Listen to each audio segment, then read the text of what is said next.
Why are the nations in an uproar, and the peoples devising a vain thing? The kings of the earth take their stand, and the rulers take counsel together against the Lord and against his anointed, saying, "Let us tear their fetters apart and cast away their cords from us."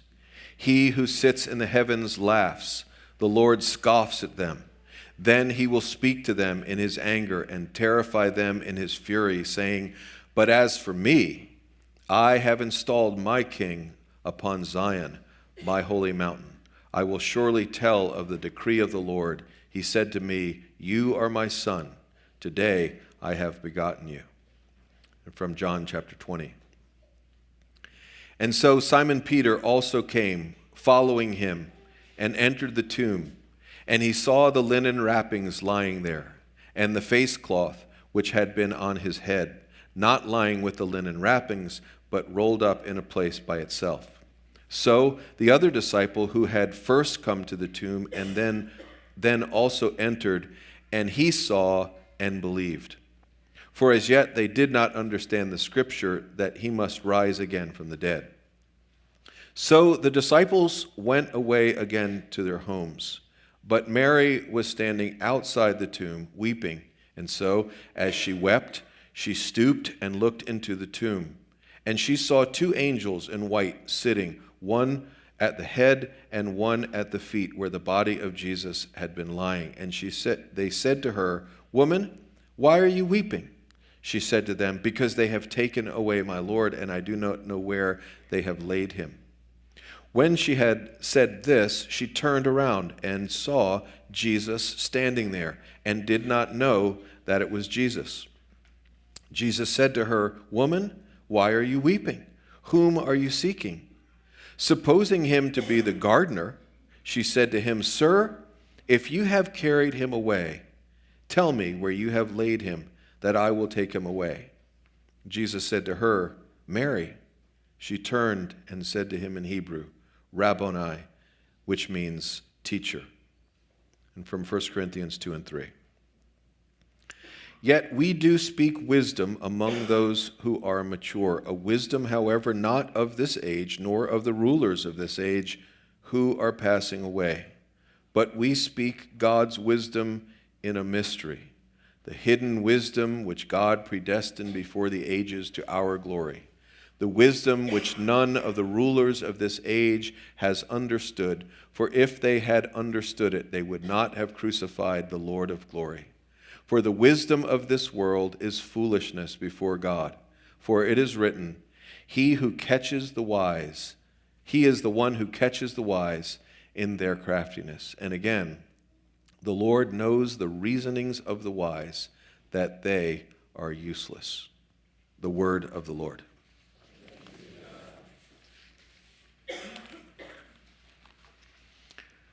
Since Christmas here at St. Andrews, each week, or Park Road Press, I'm trying to get used to the name change, each week we have been looking at another one of the fascinating characters, these colorful cast of characters who come around the main character in Matthew, Mark, Luke, and John. And they are the supporting cast. Each time we see one of these encounters between the main character and these minor characters, two things happens. Number one is the character is kind of exposed, and we see them for what they really are. Their true nature is kind of revealed.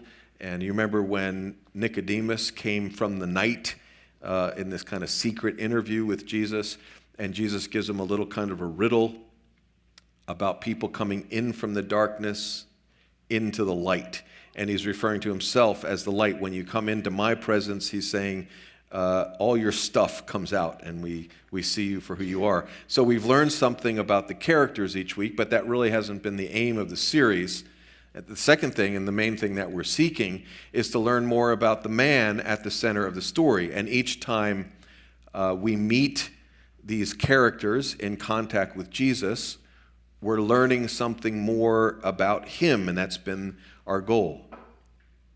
And so today, after about 50 sermons, because from Christmas to Easter, 4 years in a row, we've pursued this course. And finally today, after looking at all the cast members, we come to the main character. And in recognition of this special day, April 1st, we have called the main character the Jester, Jesus Christ, the April Fool. Now you might ask, I didn't think I was going to hear an April Fool's sermon today. After all, this is a church, not a comedy club. And I can tell you, I work here, and it's both. And we have a lot of colorful and funny characters who come in and out of the life of this church. And it's a kind of comedy club in the sense that we're laughing all the time. And you'll see it after the service today. People will bunch up in different little pockets all over the sanctuary, and there'll be a lot of laughter after the sermon. There won't be a lot of laughter in the sermon. I will tell jokes, but no one will laugh. But after the service, everyone will be fraternizing, sharing their lives, sharing their stories. And so what we have today is a church that's also a comedy club, and an April Fool's sermon, which is also an Easter sermon. You may know that the gospel, and in fact, as Dr. Warren Gage taught us last year in his seminar here on the Bible as literature, not only the gospel, but the whole Bible, if you look at the story of the Bible from cover to cover, it does not fit into the category of tragedy. Those two broad categories that all literature fit into, comedy and tragedy, the Bible fits squarely into the category of comedy. And that's not to say that it's a joke book or that it's meant to make us laugh, but that the trajectory of the Bible starts off at a low point, a catastrophe, right after the creation. There's the great catastrophe of the Bible we call it the fall of man, and then it follows a trajectory steadily upward. A tragedy ends in death, and a comedy, as far as we categorize literature, ends in a marriage. And so the Bible ends in a wedding. The Bible is a love story from cover to cover.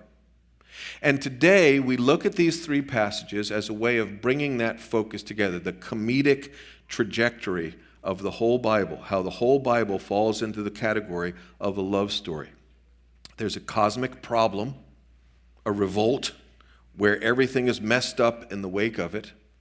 And then there's a fix.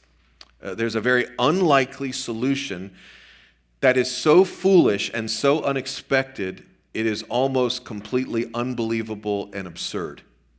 And lastly, there's an application, a way of appropriating the solution, a way of living in the light of the coming restoration of all things. So that's what I want to look at with you today. Number one, a cosmic revolt. Number two, comic revenge. And number three, kingdom reasoning, what it means to believe the jester. Again, a cosmic revolt, comic revenge, and lastly, kingdom reasoning, what it means to believe the jester. The second psalm brings the whole Bible together in just about, 13 verses or so, and tells the whole story of the Bible in one very short poem. It picks up a theme that runs all the way through the Bible that we might call the Babel theme. And if you're familiar with the early chapters of the Bible, you know about Babel. It was the attempt of rebellious mankind to build a tower up into heaven in order to find satisfaction, security, and significance outside of God. And the second psalm, picking up on the Babel theme, begins with an epic question. Why are the nations in an uproar? Why do the nations rage and the peoples devise a vain thing? And the reason the question is posed at the beginning of this psalm is that the writer is genuinely perplexed. He can't figure it out. I don't get it. He talks about rulers and kings are in revolt. And it's as if the writer is saying rulers and kings are the people who ought to know better. But the rulers and the kings, the leaders of societies, are the ones leading the charge in this revolt that can never succeed. It's absurd. It'd be like me going to the beach and setting up a stand where I sell dehydrated water. Just add water and you'll have water. And of course, that's absurd. It's ridiculous. And that's why the writer is thinking this way. And he starts with the question, why do the nations rage? Why, oh why? There's a plot going on against the existence of God and against the rule of God or the kingdom of God. There's a revolt going on that amounts to a denial of what is. It's like denying the law of gravity. It's like if one of you went to the bank building right next to us, and as everyone was coming out of church, you said, "Ladies and gentlemen, gravity no longer applies to me," and you just stepped off the building. As they say, you don't break the law of gravity. The law of gravity breaks you. And the writer doesn't get it. Why do the nations rage? The kings of the earth take their stand, and the rulers take counsel together against the Lord and against his Messiah, saying, "Let us tear their fetters apart and cast their cords away from us." You can see how it's just a description, a poetic description of the Tower of Babel. How the human race has all of its history since the fall of man. The human race has been trying to build a tower to get us into the heavens, to put us in the driver's seat, to put us in the place where we can be the air traffic controllers of our own destiny and of the whole world. We can control. We love to control. We have to control. And we can base our lives then on our own radical autonomy and self-determination, and we can finally disregard that outmoded superstition called God.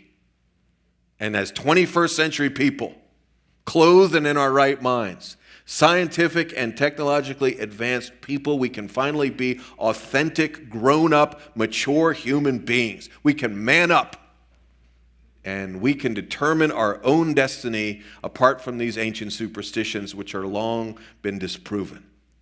And this poem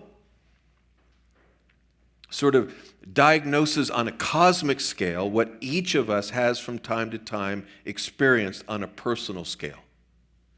Because I can almost guarantee that every person here has from time to time found his or her head in his hands and saying out loud, "Why did I do that?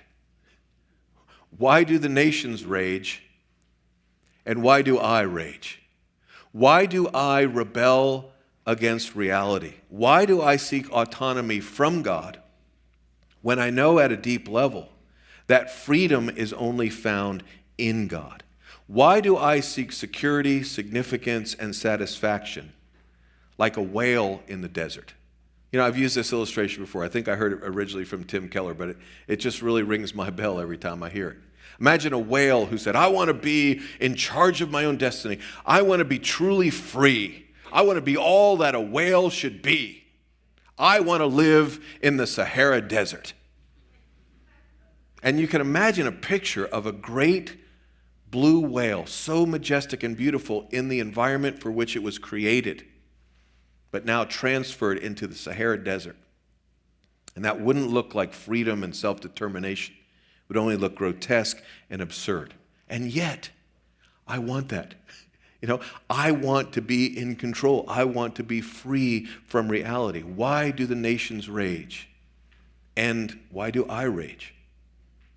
And what do you suppose, according to the poem, Second Psalm, what do you suppose that God will do in response to humanity's absurd threat? Will God wring his hands and worry and try to come up with some sort of frantic negotiation for peace between absurd humanity and the holy God? Will God make a deal? Will God make a compromise? No. Why do the nations rage? Is answered with the words, he who sits in the heavens laughs. The Lord scoffs at them. Now, I don't want to give you a picture of a maniacal God, sinister deity in heaven who says, aha, they've rebelled against me, ha ha ha, I'm going to stamp them out. No. It's just a picture of a God who is completely unworried, unharried, completely unthreatened by the absurdity that is our cosmic revolt. And God, it turns out, has a counter plan. What is it, you ask? A king. God is going to install a king, a son that he plans to reveal. And so, at the perfect moment, the moment God has ordained, in the fullness of time, as Scripture says, God sends this king into the world. And when this king arrives, this incarnation of God, he comes disguised. He comes as a comedic hero who goes unrecognized by all the people around him. He's like the undercover boss. Have you seen that show? The Undercover Boss, where the CEO changes his look and he shows up on the floor of the factory or whatever it is. So the gospel is a story of the arrival of the undercover boss. He masquerades. He plays the fool. He comes like a jester. And you remember, jesters were allowed to speak truth to power with total freedom and total impunity. If you said something like this to the king, off with your head. But the jester is free to say it. And so the jester comes. Jesus Christ comes and speaks truth to power. Humanity is become absurd, so God's king will be a kind of comic figure who speaks in absurdities. He speaks in riddles. He speaks in parables that even children can understand and yet that adults can't really figure out. He says about Herod, you remember Herod, the dictator, the king? They say something to him about Herod, and he says, you tell Herod that fox. And you can just imagine the people around him, shh, we don't say that about Herod. But he speaks with impunity as a jester would speak. He comes as the Lord of the dance. He says to the rulers, we played the flute for you, but you did not dance. At times, he seems completely oblivious to how things on planet Earth work. He turns things upside down. It reminded me of Mork and Mindy. Remember Mork and Mindy? Or the movie Starman with Jeff Bridges, he's an alien come from another place, and he doesn't know how anything works. Remember Mork and Mindy? He takes the egg and cracks it open and says, fly, be free. And so the jester comes. He seems oblivious about the simplest things that we all take for granted. He's turning things upside down. And as we read the Gospels, we wonder, maybe he's turning things right side up. And he disregards, again, all the things we take for granted, simple things that even children understand. He seems not to understand them. He disregards social status, that there are important people and then there are unimportant people. But Jesus seems clueless about that. He seems oblivious to things like time. Come on, Lord, time is wasting. He doesn't seem to understand that. He seems oblivious to customs. He's like a jester. He's like a fool. You remember that time, you who know the Gospels, you can find it later in Mark chapter 5. Remember that time that this important guy shows up, crowds all around Jesus, and this really important figure shows up, and they sort of part the crowd to let this guy approach Jesus. He's very important. He's a synagogue ruler. He's a kind of person with huge social status and clout. And his daughter is about to die. 12-year-old daughter is on her deathbed, and this man, the synagogue ruler Jairus, is ushered into the presence of Jesus. And it seems like the disciples know what's going on. It's almost as if the disciples are saying, Lord, I know there's a lot of crowds here and everyone wants something from you, but we're just asking you, please give this guy a little special attention because he's a very important man, and if you get on the right side of him, he could really help our cause. And it's as if Jesus says, oh, okay, I'll help him. And as they go through the crowds, this nameless woman, this poor woman who's been chronically sick and rendered ceremonially unclean according to the law of Moses for 12 years. I mean, she had this sickness for 12 years. What's another day? What's a couple more hours? We'll get to her later. But she slides through the crowd and believing that Jesus can help her, remember, she reaches out to the hem of his garment. And it says power went out of him. And she was healed. And he turns around, this jester, and he stops everything to commend her and applaud her faith. She wasn't in any hurry. She's had this thing for 12 years. And yet he wants to waste time with her. And time is wasting. And the important man, Jairus, he's like short-circuiting. He's getting ready to jump out of his skin. Why are we waiting for this silly woman who's been sick for 12 years when my 12-year-old daughter is about to die? Is this man a fool? And then, as this joker is just wasting time, Jesus is just luxuriating like he doesn't have a care in the world. And he's wasting time with this silly woman who can do nothing for his cause. Just then, applauding her faith, while he was still speaking, they came from the house of the synagogue official saying, "Your daughter has died. Why trouble the teacher anymore?" And I'm sure Jairus thought, the teacher?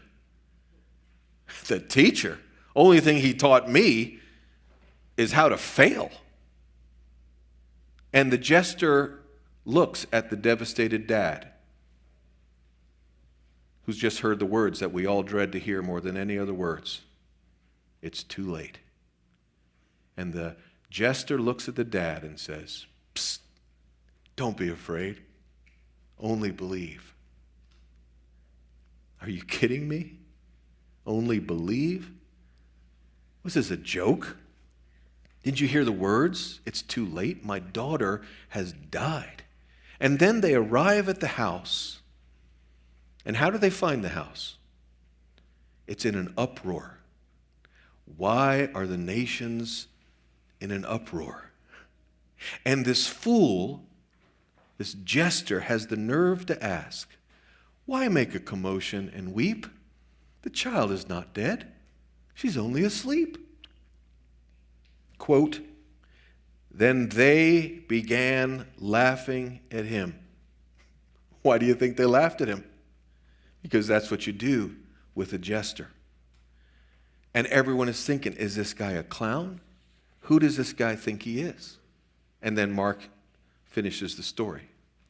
But taking the child by the hand, he said to her, "Talitha cum," which translated from the Hebrew means, "Little girl, I say to you, get up." Immediately the girl got up and began to walk, because she was 12 years old, and immediately they were completely astounded. He is unconcerned with social status. You have an important synagogue ruler and an unnamed, unimportant woman. They're both the same to him. It's like he's clueless. He is unconcerned with important people. He is unconcerned with the passing of time and the words that we all dread more than any other words. She's dead, it's too late. He who sits in the heavens laughs. And now the one who sat in the heavens laughing is right among us, laughing as the Lord of the dance. And time will fail me. If I were to survey the four Gospels and to try to point out to you the words and works of this main character and how often those words and works strike us as a kind of joke. For instance, his inaugural speech, which we call the Sermon on the Mount, begins with a string of absurdities. He opens his mouth to give his opening speech, And he says, happy are the sad. Huh? Rich are the poor. He rides on a donkey. Who rides on a donkey but a clown? He's the April Fool. And he turns the trickery of the world and the deceit of our comic rebellion back on us. He is the one who catches the wise in their craftiness. He uses death to undo death, because there is, as they say in Narnia, a deeper magic. The wisdom which none of the rulers of this age had understood, for if they had understood it, they would not have crucified the Lord of glory. And then, using death to undo death, he's buried. And they go to the tomb. And the body of the jester is gone. What's this, another riddle? They look in, and they find that he seems to have come right through the linen wrappings that were wrapped around the dead body. The face cloth is neatly rolled up and put to the side, a kind of sign, I'm taking off my mask. But he has more tricks up his sleeve. Mary Magdalene is so distraught she can't even bring herself to look into the tomb. But after the two disciples have gone away, she musters the courage and looks in. And then she turned around. She turned around and saw Jesus standing there and did not know that it was Jesus. Masquerade. Jesus said to her, "Woman, why are you weeping? Whom are you seeking?" Supposing him to be the gardener, she said to him, "Sir, if you have carried him away, tell me where you have laid him, and I will take him away." Jesus said to her, "Mary." She turned and said to him in Hebrew, "Rabboni," which means my rabbi, or my teacher. She thought he was the gardener, as if he were disguised. And it turns out she didn't know the half of it. He really is the gardener with a capital G. He's the new Adam who will take up the task that was squandered by the first Adam. This is the gardener who will eventually rid the world of all its thorns and thistles, and he will turn the wastelands into a cultivated garden, and he will be the start of a new humanity, the firstborn from the dead. And this means that the foolishness of God is wiser than the wisdom of men. This means that to believe this jester is to adopt a kind of kingdom reasoning about our lives. A wisdom, however, not of this age, nor of the rulers of this age who are passing away. The infinite, eternal, unchangeable Spirit who is God has now entered time and space in the person of Jesus Christ, has taken on flesh and made an incursion into our world. When he came to us, he came incognito, in Jesus Christ the jester. He came to us in weakness and in masquerade, with a mask in order to shield the blinding light of his face. And in Jesus Christ, God has settled a score for everyone who believes. Everyone who wants forgiveness, who wants new life, who wants purpose and true freedom, significance, security, and satisfaction. Jesus Christ lived the life that I was required to live, but I didn't live that life. And Jesus Christ died the death that my sins deserve in my place, lived for me in my place, died for me in my place, so that a great exchange, as absurd that it might sound to you, a great exchange has taken place. All of my junk was blamed on him, and all of his beauty and moral perfection and love is credited to me. You say, TJ, that sounds absurd. I know it sounds absurd because we live in absurd land, and God is reversing our absurdity. And the resurrection of Jesus Christ proves that God has installed a king on planet Earth.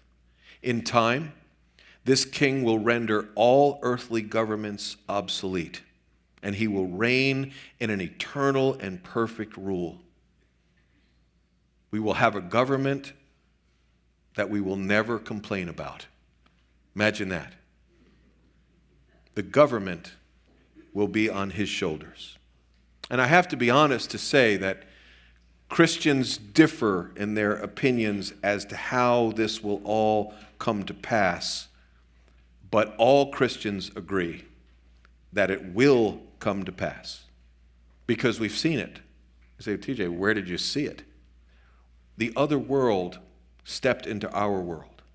In the resurrection of Jesus, we have a picture, a personification of the world to come.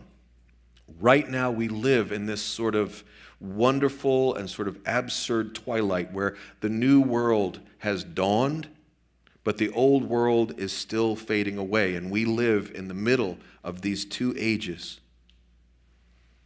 But TJ, let me just get this straight, because, it's 21st century South Florida, and I just want to hear what you're saying here, because look at us, we're all sophisticated in our nice clothes, and we all have our devices, and we're all very brilliant, technologically advanced people. I just want to get this straight. You're not really saying that a dead man actually came back to life in some sort of indestructible body. That's not what you're saying. It's like a metaphor. It's like a symbol, right? Oh, no. We are saying that a dead man actually came back in an indestructible body. And let me just say to you, if you're visiting with us today from another church, and I don't want to get feisty or too much in your face here, it's Easter. But ask your minister sometime. It's a metaphor, right? And see what he says. And if he says, yeah, the resurrection is a symbol for man triumphing eventually over all the forces. If your minister thinks it's a metaphor or a symbol, shake his hand, look him in his eye, and say, thank you for your services. They will no longer be necessary. And leave that church and never return. Look, I'm into Christians of all different labels and stripes. You might be Lutheran, Episcopal, Catholic, Orthodox, Pentecostal, even Presbyterian. And I dig you. I'm into you, and we're in the same team. But if you're a Christian who says that the resurrection of Jesus Christ is a metaphor or a symbol, you've stepped outside of the team. It's not merely a metaphor, it's history. And I want to urge you to look into it. And you might be thinking to yourself, TJ, it sounds crazy that a man lived 2,000 years ago in the obscurity of that strip of land on the eastern end of the Mediterranean Sea, and he had this radical interpretation of the Old Testament, and he was crucified, and people said he rose from the dead, and you think that is going to have an impact on my life in the modern world? Do you really expect me to believe that? It sounds absurd. Look, I know it sounds absurd. I admit that. I'm not full of vitriol saying, how could you not believe that? I get it. It sounds crazy, and that's the whole point of the sermon. It sounds crazy because we live in crazy world. And God has answered our craziness by craziness. He sent a jester. And that is the new logic. The kingdom reasoning that enables us to live with humility and confidence. It enables us to admit our wrongs. It enables us to laugh at ourselves. It's one of the reasons I think there is a lot of laughter at St. Andrew's, at Park Road Press, because we don't take ourselves too seriously. We're able to laugh at ourselves because the jester has come, and the jester has had the last laugh. Jesus Christ has exposed our absurd rebellion, and he has become our atoning sacrifice. And he is risen, proving that everyone who trusts in him is forgiven. Still sinful, far from perfect, but counted righteous in God's sight. And the jester has made a mockery of our last and final enemy, death. O death, where is your sting? O death, Where is your victory? Death, you've been defeated by the April Fool. And he says to everyone who simply trusts in him, just like he said to that distraught dad, Jairus, do not be afraid. I am the first and the last, and the living one. And I was dead, and behold, I am alive forevermore, and I have the keys of death and Hades. Do not be afraid, little flock, for it is your Father's good pleasure to give you the kingdom. Only believe. Let's pray together.